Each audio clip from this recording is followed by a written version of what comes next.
Alright, rule number 6, saves speed. Okay, let's move to what it says here.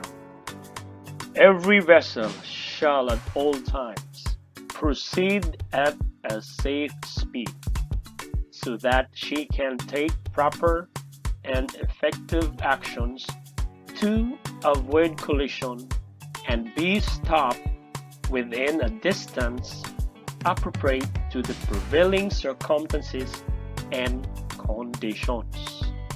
Okay? Safe speed is the speed a vessel can take to avoid collision. Is the speed a vessel can stop or can be stopped within a distance appropriate to the prevailing circumstances and conditions. This is in relations to the ship's characteristics or ship's maneuvering characteristics. In determining a safe speed, the following factors shall be among those taken into account by all vessels: the state of visibility. Okay, we all know by experience that we cannot proceed to full speed if the vessel is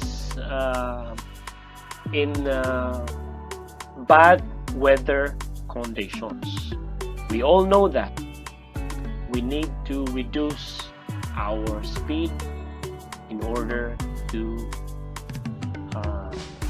keep our engine in good conditions.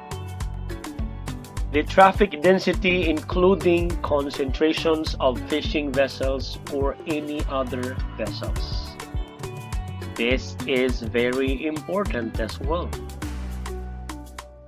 especially when you are navigating in China, somewhere in Taiwan, in Japan, that the concentrations of vessels are so many.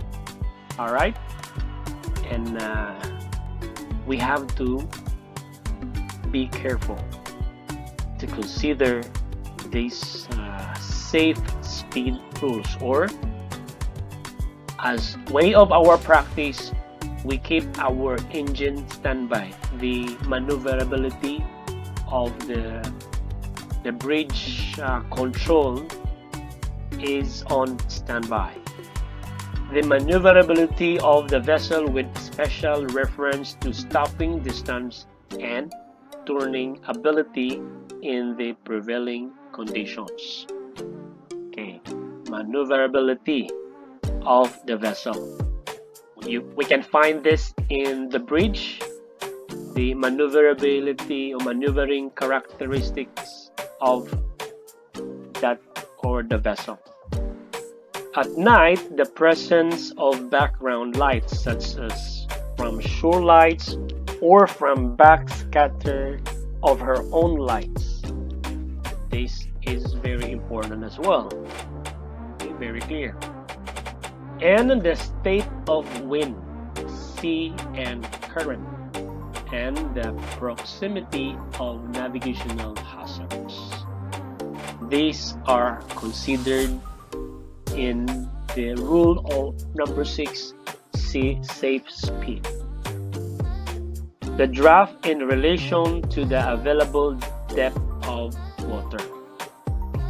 Okay, so when we carry out the voyage planning, especially deck officers or second mate, we have to be careful when making or finalizing our passage planning, and make it sure that when you make a passage, there is enough depth of water, because we might end up with grounding. Okay, very clear. Additionally, by vessel with operational radar, the characteristics, efficiency, and limitations of the radar equipment, any constraints imposed by the radar range scale in use, the effect on radar detection of the sea state, weather, and other source of interference. Okay. We have to consider our equipment, navigational equipment as well. We have to be familiar with the operations. The possibility that small vessels, ice, and other floating objects may not be detected by radar, adequate range, the number, location, and movement of vessels detected by radar, and the more exact assessment of the visibility that may be possible when radar is used to determine the range of vessels or other objects in the vicinity. These are to be considered during our safe passage and our familiarization of the radar equipment as well. So this is the end of our presentations regarding safe speed. I hope that this reminds you or this refresh you again, deck officers, to consider all those recommendations from collision regulations rule number 6, safe speed. Thank you very much.